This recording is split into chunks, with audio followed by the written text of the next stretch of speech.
الشيطان الرجيم. بسم الله الرحمن الرحيم.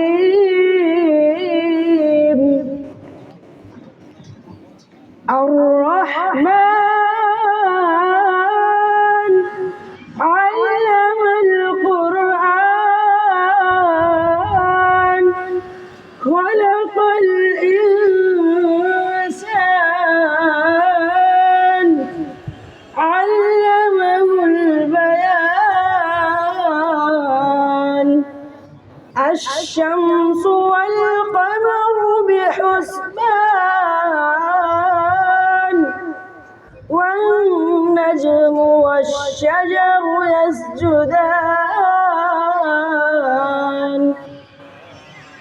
والسماء رفعها ووضع الميزان.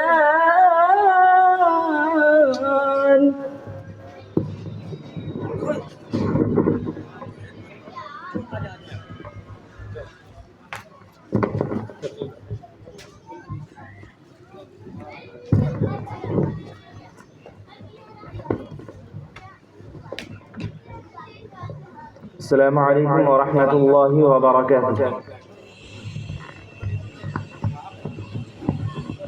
الحمد لله وكفى وسلام على عباده الذين اصطفى. أما بعد.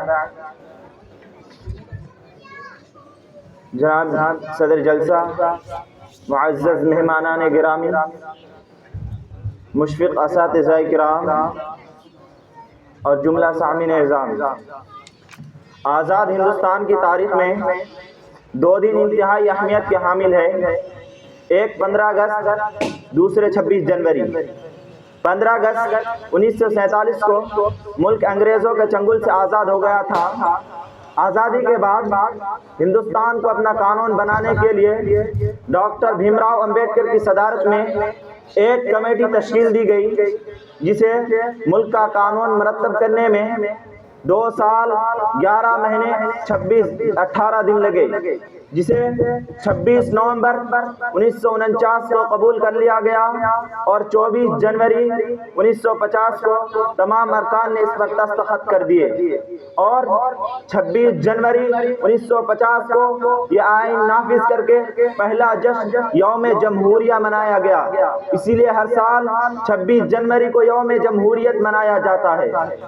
لیکن میرے عزیزو، جشن منانے کا یہ دن کوئی 1-2 انگلی کٹا کر نہیں ملا ہے، کوئی 1-2 سال کے احتجاج کر کے نہیں ملا، بلکہ آپ اگر 1857 سے بھی تاریخ کا حساب لگائے تو 90 سال کی طویل جنگ آزادی اور بے شمار جانوں کا نذرانہ پیش کرنے کے بعد آزادی اور جشن منانے کا یہ دن میسر ہوا. اس دوران ظلم و بربریت کی ایک طویل داستان لکھی گئی، جس کا ہر صفحہ ہندوستانی مسلمانوں کے خون سے لت پت ہے. آزادی کے جذبے کے ساتھ سب پر کفن باندھے اپنے تہذیب کی بقا اور وطن عزیز کی آزادی کے خاطر اب انگریز فوجوں کی توپوں اور گولیوں کے آگے سینہ سپر ہونے میں مسلمان صف اول میں تھے. میرے عزیزو، آزادی کے بعد دستور ہند کی روشنی میں ہندوستان کو ایک جمہوری اور سیکولر ملک تشکیل دیا گیا. چنانچہ دستور کے ابتدائیہ میں صاف لفظوں میں لکھا ہے کہ ہم ہندوستانی عوام تجویز کرتے ہیں کہ ہندوستان کو ایک آزاد سماجوادی اور جمہوری ملک کی حیثیت سے وجود میں لایا جائے. ہر شہری کے لیے سیاسی، سماجی اور معاشی انصاف حاصل ہو، خیالات اور اظہار رائے کی آزادی ہو، مذہب، عقیدہ اور عبادت کی آزادی ہو، اور ہر شخص کی انفرادی تشخص اور احترام کو یقینی بنایا جائے، اور ملک کی سالمیت اور یکجہتی کو قائم و دائم رکھا جائے. الغرض 26 جنوری ہمیں یاد دلاتا ہے کہ ہندوستان ایک جمہوری ملک ہے. یہاں کے دستور میں ہر فرقے مذاہب کو لوگوں کو یکساں حقوق دیے، اور ملک کی ترقی کے لیے آئین کی بالادستی اور قانون کی حکمرانی ضروری ہے. اس لیے آئیے ہم عہد کرتے ہیں کہ آئین کی تحفظ اور قانون کی حکمرانی کے لیے ہمیں جو بھی قربانی دینی پڑے گی ہم اس سے گریز نہیں کریں گے.